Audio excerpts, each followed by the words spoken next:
Let's take a look at the Oscars with our Salute to the Nominees special. We'll sit down with Cynthia Erivo, Ariana Grande, and all of this year's stars on a journey as magical as a trip to the Emerald City. Popular, you're gonna be popular. Oh, how our show has evolved like humans. Apes will learn. I will learn. We'll celebrate the nominee that's trying to suck the life out of an age-old story. There is a devil in this world, and I have met him. We'll celebrate the powerful story of Nickel Boys, reminding us of the resilience and human spirit. I'm okay. Yeah. And chat with the cast of this year's Leader of the Pack. To listen is to accept. Amy Poehler gets emotional. You can't just bottle us up. And Oscar winner Lupita Nyong'o shows us the cute and cuddly side of AI. Hello. Let's catch up with this nominee celebration Oscar special. Take a look. Look. Technically taking a look at the nominees, because truly, when it comes to Oscars, the nomination is the win. And unless, of course, you're one of the winners, and then that means so much more, doesn't it? Hey, speaking of winners, it's travel blogger, my good friend Kelly Savannah Deaton. How are you? I'm fabulous. How are you? And the Oscar goes to? Me.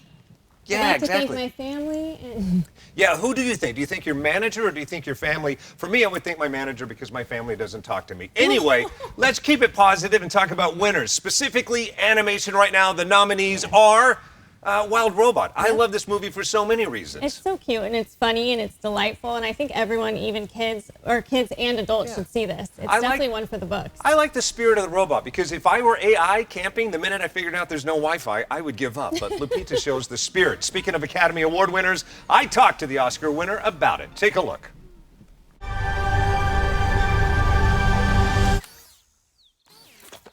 Was this task accomplished to your satisfaction? I know you must have been excited to be a part of this project, but having seen it, aren't you that much more excited to be a part of this? Man, I am so grateful for the choices I have made in my past to say yes to this film. It has really paid off already. You've done so many iconic live action roles. With that said, is it nice to lay down your voice and then go in and discover this movie for the first time like the rest of us do? Yeah, the pressure is really not that on when you're just the voice, you know? It is work and it is its own special kind of challenge. But here, I'm really, my performance, the performance of Roz is built by a number of elements, voice being one of them, but animation being such a huge part of it. And then there's the sound design and the composition of the music, and all these elements dance together to make this story what it is. So this is, I think animation is like a really true exhibit of the group effort it takes to make movies. And it was really beautiful to experience everybody's work for the first time in that way. All right, from your voice to the world, see this movie because? See this movie because it will open your heart. Amen. You are awesome. Thank you so much. Thank you. Take She care. is so awesome. So awesome. I love talking to her about that movie, and I knew it was going to be as big of a hit as it is. And congratulations on the nomination. Mark, where were you in that interview? Oh, that's funny. I probably shouldn't talk about this. No, you True have to. story. I was doing an in-person interview on the Walt Disney Animation campus. Had to step out to do an interview across town virtually with the Universal DreamWorks campus. Well, you did great. You couldn't even tell. They all do good work. We're all in this together. Speaking of Walt Disney Animation, its cousin, Pixar Animation Studios. Also, congratulations on your nomination, Inside Out 2. I love the first. I love this one just as much. Same. I think this is one of the best animated movies we've seen in a long time since the original. I covered the original back in 2016, so this one was a welcome sequel. Yeah, exactly. I remember you had a lot of anxiety about it, which is great because they brought that into this movie thanks to Maya Hawke. In addition to that, Academy Award presenter Amy Poehler. Talked to her about it as well. Take a look. For you, being called up to the Pixar table, what does that mean? Oh God! I mean, I've been a fan of these movies my whole life, as basically I think every single living person, and it just means the world to me. I mean, this movie in particular, the first movie, really changed the way that I thought about my own brain. You know, it changed the way that I could explain and articulate my emotions to other people, and it opened up the world a little bit. And so to get to be a part of that for this next chapter, this puberty chapter, which is such an important chapter in developmental years for young people, it just means the world to me. What I love about it, I took my younger kids to go see the original, and now to take them to this one, and they're a huge fan of Anxiety because they know Anxiety all too well, as all young millennials do. Yeah. For you, with the kids, how does it feel to keep this product going? Yeah, it's so great. We've had so many people come up and say, I saw the first one 10 years ago. It's not been an easy 10 years for anybody. No. I love that Pixar is not gaslighting us. They're really taking into account that this decade has not been an easy one. Yep. And the people that were young when they saw the first one have had 10 years now to experience life. So I've had a lot of young people in their 20s talk about how they really need this movie right now. And so to be a part of something like that's awesome. We do need this movie right now and forever. It deserves its place in eternity on the classic shelf. Congratulations on the nomination for your Academy Award, Inside Out 2. Favorite part? Probably when Anxiety shows up. They really did a great job at capitalizing on that. Yeah, when she brought baggage. I love that. Yeah. My favorite part when nostalgia shows up. Because that's kind of me anytime I walk in the room. I remember one time. Not now, Grandpa. All right, coming up in a minute, 2 Academy Award nominees at the same time. We're going to celebrate Cynthia Erivo and Ariana Grande in their respective movie, Wicked. Along with that, another big movie still deserving its Academy Award nomination, Emilia Perez. We'll sit down with them next. Popular. She is popular because of her travel blog. It's Kelly Savannah Deaton. I'm Marquez Allen, celebrating all the nominated films. And again, the award goes to... Me. Oh. I was going to ask why you're not reacting to the weight of that. That's the actual weight of an Academy Award. It's a lot more heavy than I anticipated. And depending on who you believe, that either was featured in the movie Chaplin or the movie Tropic Thunder. Inquiring minds want to know. Again, this is why they do Pilates, just so they can hold this if they win it. All right, talking about the movies and celebrating the movies that are nominated for the 2024 year. And, of course, the next one, the big one, Wicked. How much did you love this movie? Love this movie. I'm not a huge fan of musicals. However, this movie was so brilliant, mesmerizing, and it was amazing from start to finish. You can't go wrong with this movie. True. In order for it to win, it had to attract all of the fans of the Broadway play and then some. And I kind of fall into the and then some. I love this so much more than the actual Broadway play. Same. They divided it into 2 movies. Thankfully, the producers of the movie Cats didn't do the same thing. This one, I'm glad they did it. And I talked to your Best Academy Award actress and supporting actress about it. Take a look. Despite all your live work, what kind of pressure is it knowing that this is going to stick? Go on, you take one. I think it didn't really feel like pressure for us at that point. It felt like just what these women needed to do was sing, and we were very excited about the live singing aspect of it, and our sound department was so incredible. So when you're watching it, it looks like a professional recording, but it's because they had mics in her hat, in my blouse, in above us, around us. They've turned the set into essentially a recording studio. Truly. So you could hear the sound from anywhere. And it makes the difference.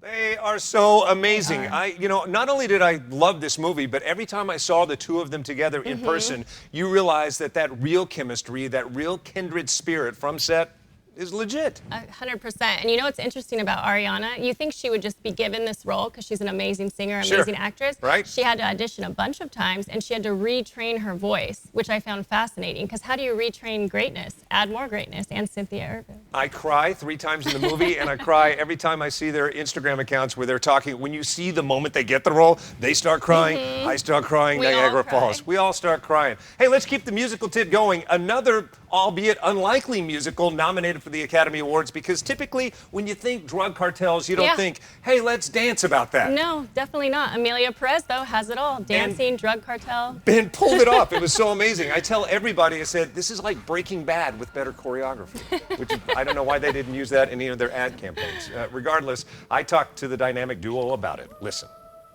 I love that this movie reminds us that good can come from bad things. In fact, even in the moment the 2 of you meet, you're full of rage. You're going in for hate and even to kill and find love in this experience. What do you hope people walk away from this movie being reminded of or thinking towards? That just love is a power first, and that you have the power of change your life. Even if it's a tiny change in your life, it could be huge. I mean, if you really do it and you have the courage to do it, and that's it. The love for yourself and for the things or the people that are around you, it's magic. For me, what's important in this film is that precisely that power to change and the power to touch hearts in all of those who see the movie. And my hope is that by doing this, we have planted a seed in the audience for them to see that change is possible. So true. Love the change. I love their relationship. If you haven't seen the movie, you need to see the movie. Even if you think there is nothing about that movie that's going to appeal to me, au contraire, you're going to fall in love with that movie. And their characters and their relationship especially got me. And the entire cast. You have Zoe Saldana, Selena Gomez. It's a powerhouse cast. And I was one of those people that was a detractor at first. And then I saw it and was blown away. And next generation cinematography, you'll know what we're talking about whenever you see it. All right, coming up, so much more to celebrate as we celebrate the nominees for the Academy Awards. Again, the nomination itself is the win. So coming up next, let's take a look at Nickel Boys, this best-selling book, Pulitzer Prize-winning book, in fact, now a major motion picture that you need to see. You'll understand why it got the nominees. And a real pain. Oh my gosh, Kieran Culkin nominated, well-deserved. We'll talk to he and the writer-director of this movie next. Hey, welcome back to Take a Look. It is our Oscar nomination special. That is, for us, the nomination is the award, and so we're celebrating the nominees. None better than Nickel Boys. The best-selling and, in fact, Pulitzer Prize-winning book is now a major motion picture. Why'd you love it? I loved it because these two actors, we're going to see them in a ton of more projects. Oh, yeah. Because they were amazing in this film. It's 1960s. Sure. And they embodied it, everything you need to know about this movie and the time period. They just excelled in this role. Consider it a launch. Nominated for Best Picture, nominated for Best Screenplay. We talked. Take a look. So many actors that I talk to that do theater say that one thing that they miss is just knowing that when they're on stage, they know the performance they're giving. That's it. That's what sticks. And with this, I guess, with those one takes, you know, this is your performance. It's not going to be manipulated, cut tight, anything. That's they still cut it. But I mean, because we do the oneer from like one person's perspective, and then we do the oneer from the other. So, but it's interesting because you get, in a different way, you'll get different pieces of the oneers. Yeah. And like it's interesting the way it plays with what this film is, like memory, present, kind of. So you get these different tones, which is interesting. Yeah. And like I get to see it every time I see the movie. Like there's a different feeling to it. All right, we got to wrap it up. So lightning round, quick questions. See this movie because? Yes.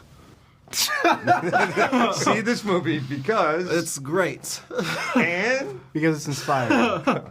As are the two of you. You put me on pressure with the lightning. Thank you. I feel like I do that to you all the time too. You do. You do. And now say stuff. I'm just gonna start saying yes. Those guys are gonna go on to do great Yes. things. Like I would love to give them the Academy Award. I thought the performances are that strong. Shocked that it's not nominated for Best Cinematography Award as well. The entire thing is POV. Looking into the camera like this for both characters, a lot of pressure riding on them. Yes, 100%. And I love the point of view. I love that. It's just so different. We haven't seen that a lot in film in recent years. Yeah. All right, if I say Jesse Eisenberg, you go, I love that guy. He is so snarky and funny, then you're going to love A Real Pain. Yep. And the two of them together, Kieran Culkin and Jesse Eisenberg, chef's kiss. There's something so organic about this movie in it, and it's one of the more poignant, yet at the same time, funny movies I've ever seen. I loved talking to them, albeit for a minute, about it. Look. Both of you, among your best work on camera, and Jesse, obviously for you behind the camera, how do you start to make a movie that is so funny organically and at the same time so poignant? I don't know. I guess like when I was growing up, like humor was the currency. Like it was the only thing that I had, you know, at school. And then in my family, it was like the kind of way to get a word in was to be funny or outdo each other comedically. And so like that's, I guess, the way my brain is wired to kind of make jokes, but I'm also a depressive and I'm, you know, like writing about these bigger themes. And so I guess when the two fronts meet, you know, that's what comes out is like kind of funny, you know, people who are funny or at least situations that are funny, but while trying to navigate something bigger and in the case of my brain, sadder.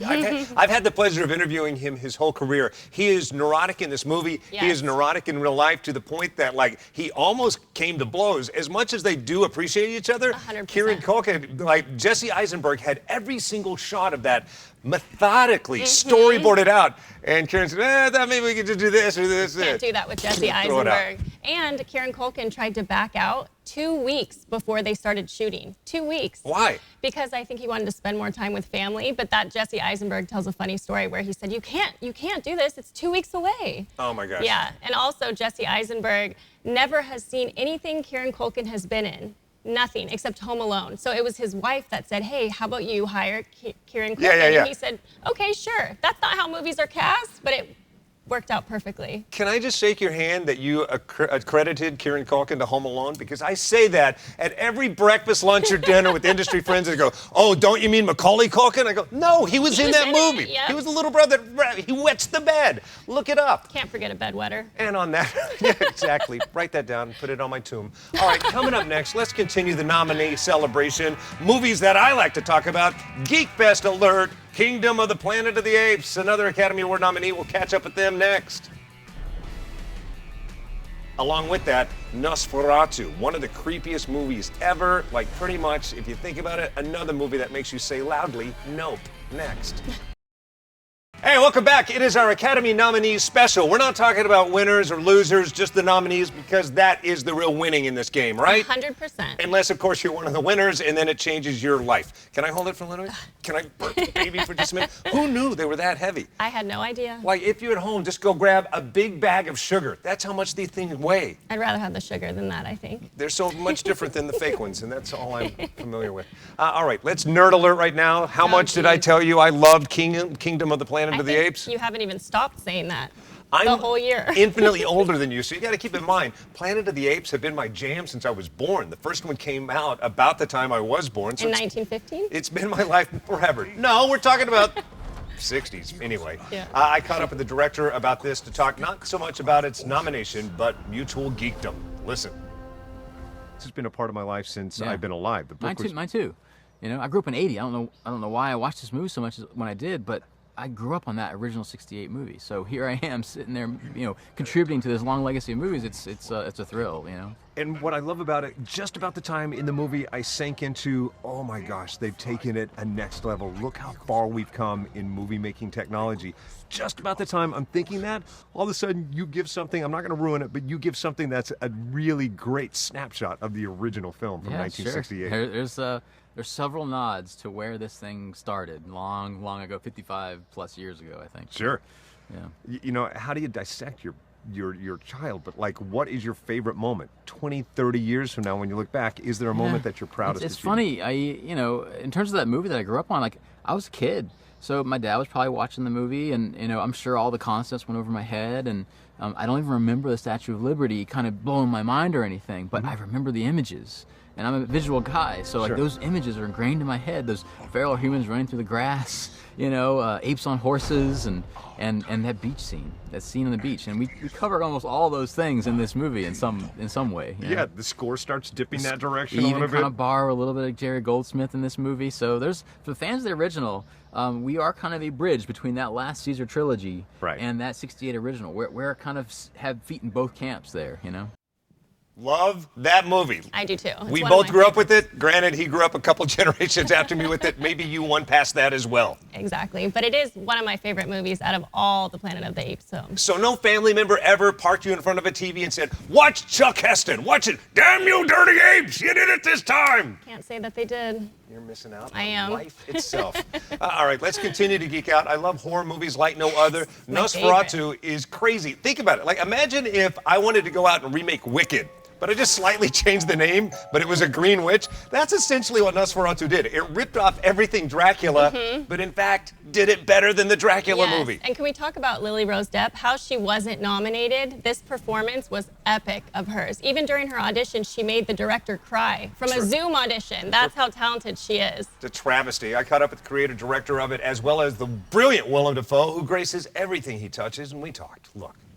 So the Lighthouse reunion here. I'm about to cry because of this. This is so beautiful. Obviously, you liked enough to come back. That's right. That's right. He gives me a good setup and gives me talk about play. He gives me good things to play with. Right. You know? Yeah. And challenges and a beautiful text. Beautiful. He always writes. His language is beautiful, and how rooted what we're doing is. He is such detail and such discipline. And these long shots that are so beautifully designed. And as an actor, that really provides you with a beautiful structure, because that becomes the thing that really focuses all your energy, because not only are you thinking about what your character has to accomplish, you also have these technical obligations and the dance with the camera and the dance with the other actors, because there are these long takes with no conventional coverage. So there's nothing to cut to. So everything has to work as a piece. And the benefit of that is that you have this long, this fluid, the rhythm finds itself through the writing and through the performances and through the place. And that's, I think, also what roots the movie. That guy, what a so co-signer. iconic. No kidding. What a closer. I love this movie. Say what you will about my lackluster presentation skills or movie review skills, but I did tell you when this movie came out, that is your best cinematography contender. Did. Yep. The only thing better than horror, too, is gothic horror. Yeah. And what are your thoughts on Bill Skarsgård? Okay, he has really created a niche for himself. He always plays characters that you can't even tell it's him, but he brings so much authenticity, and in this one specifically, creepy, eerie, and also there's an attraction by Lily Rose. Exactly. I know so many people your age that go, hey, even in it, I thought he was hot. It's strange. All right. Hey, Academy Award nominees, celebrate those winners and losers by going to take a look on YouTube. Make sure you like and subscribe. Where do we find you? Kelly Savannah Deaton. All right. I'm at TV Market Sound. Have a good one. Celebrate winners, celebrate losers, celebrate you. Woo! Peace out.